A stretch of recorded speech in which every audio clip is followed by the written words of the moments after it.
But why? Why did Survivor get sued? Oh boy, if you don't know, then this might reshape how you watch Season 1 Borneo, and yes, this lawsuit does affect Survivor up to this very day.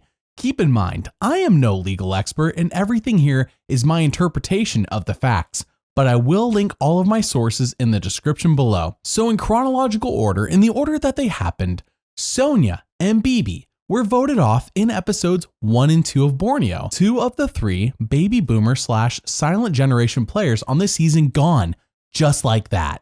The show wants baby boomers to watch. After all, at this time, they're around 40 to 55 years of age and are a big part of the show's potential audience.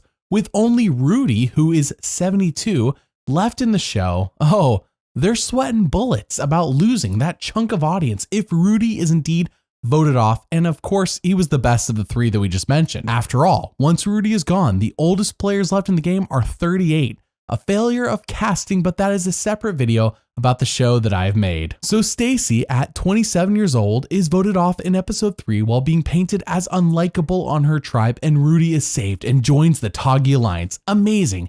Just what the show needed to happen. If you've watched the season, you're rooting for Rudy, let me tell you. The show films its season in March / April of the year 2000, airs over the summer, and come October of 2000, that is when Stacy, all of a sudden, cuts off interviews and appearances in the media. She wasn't a big name from the season, but this whole cast was basically celebrities for the most part for the year, especially those who made the merge, which Stacy did not. Then on February 5th, 2001, about 24 years ago as of the time of this video, Stacy files a lawsuit in California. She says Mark Burnett changed the course of the show by convincing Dirk and Dr. Sean of her tribe to not vote out Rudy in episode 3, but to vote her instead, causing her to leave in a 5-2 vote instead of Rudy leaving in what should have been, in her mind, a 4-3 vote. That's what she believes was going to happen organically. Now, anyone manipulating a game show is illegal, and that was a big point of controversy in the 1950s, and laws were passed about it,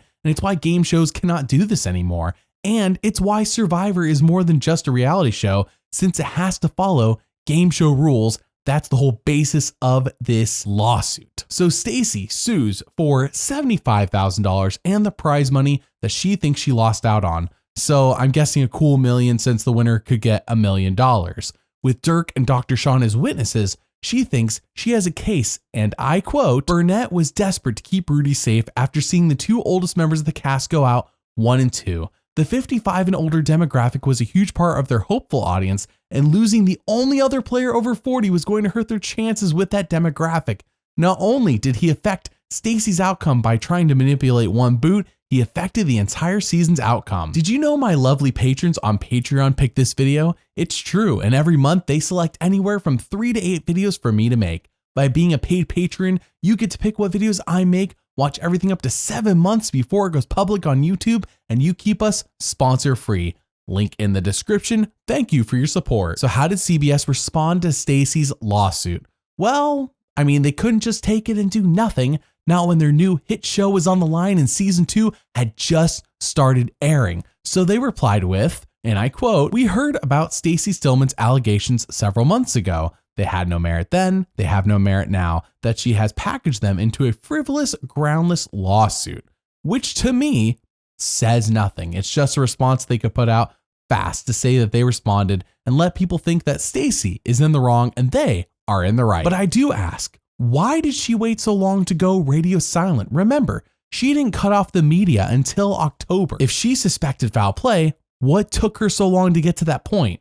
Well, it is possible that she tried to approach CBS with this information, and it is implied that she did so. And when they said no, that's when she went ahead with the lawsuit. As stated here, according to the CBS source, Stillman wanted a part on another network reality series in development, Race Around the World.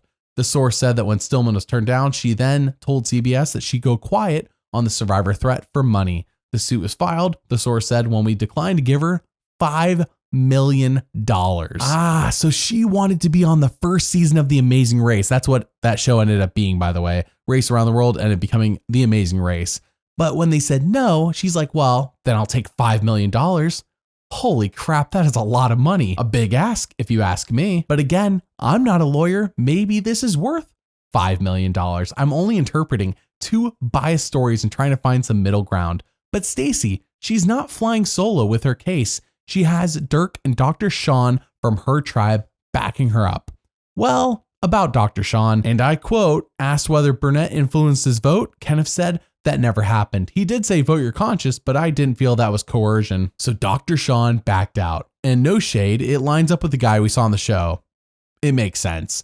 So 15 days after Stacey filed her lawsuit, Mark Burnett files a countersuit against Stacey on February 20th for $5 million based on the contract all players sign. By the way, they're still signing this contract to this day. I'm sure it's been modified, but this is the contract they've been signing since day one. Long story short, the contract forbids them from many things, notably that they can't reveal anything about their season until it is done airing, and even after it airs, they're under tight control with what they can say until 3 years after, which at this point is usually like 6 Survivor seasons later, and by that point, nobody really cares about your season, at least not that many people. Again, this is based on what I have read, which is not the actual contract since I've never read it, I've never played Survivor. People viewed the countersuit to Stacey as CBS having vitriol towards her since she is the reason the show now pays, get this, $10,000 to each player for appearing on the reunion show. Now in modern Survivor, it's the after show, but you know what I mean, because they weren't going to do that. As it turned out, someone snitched a message, I'm guessing an email, that Stacey sent them, which reads, quote, what are you thinking in terms of how much to extort? I'm thinking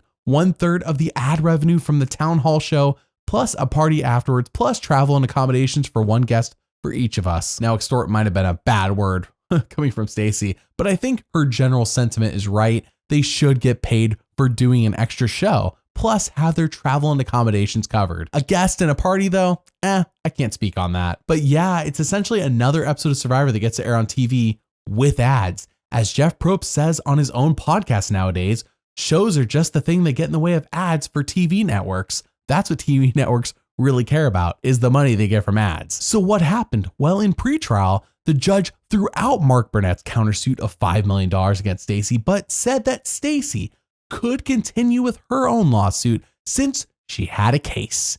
Interesting. With Dirk now as her only key witness, he ends up talking long enough, believe it or not, to have a 205-page deposition made, and holy crap, it's a lot. But in one instance, he states, quote, now you really need to begin to seriously think about who you're going to vote off. At that point, I was approached by Mark Burnett, producer of the show, and when he came up to me, we had a very short and to the point conversation, I would say about 5 minutes long, and he just basically made the point to me that Rudy Bosch, another contestant in the show, the type of skills he brings and his abilities are going to be very important down the road, and the different challenges, and that will be important to you as a tribe. And so the best thing that could be done for you would be to form an alliance against Stacey and vote Stacey off, because Rudy is the guy that you'll need in the future.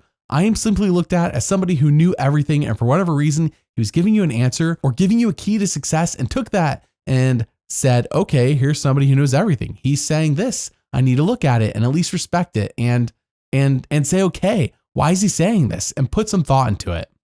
I know it's a long quote, but long story short, he's saying that Mark Burnett came up to him, told him, hey, it would be better for your game to have Rudy stay in and not Stacey. Mark Burnett doesn't care about Dirk's game. At least I assume he doesn't. He cares about what the TV show is going to be. And the TV show is going to be better with Rudy than Stacey. And I think everyone who's watched season 1 can agree with that. There's a lot of good stuff in that 205-page deposition.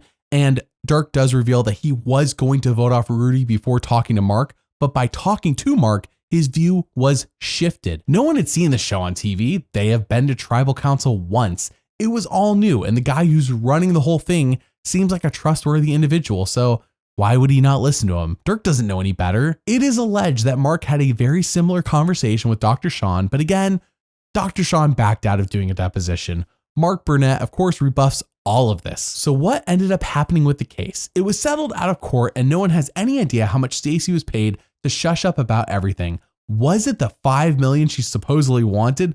I doubt it, but again, who knows? Well, later on in 2020, Joel of the Pagong tribe, who never played with Stacey on her tribe, said that for sure there was interference by the show. He says, and I quote, Mark started making moves of his own, some of them blatant and some a bit more covert. Some of these moves directly led to Stacey getting voted out. If people would have known all the shenanigans that were pulled between first season production and cast, they would be shocked. End quote. And I believe Joel. I feel like there's a lot more in season 1 that occurred that, man, I wish we could just hear about because it would be insane. I'm sure there's some insane things. But what does this all mean? Well, modern Survivor has someone on the island who maintains everything is fair and balanced so that the show is not sued. I mean, that's really it. If you do want to hear about it, listen to the On Fire podcast. Jeff does talk about this person from time to time.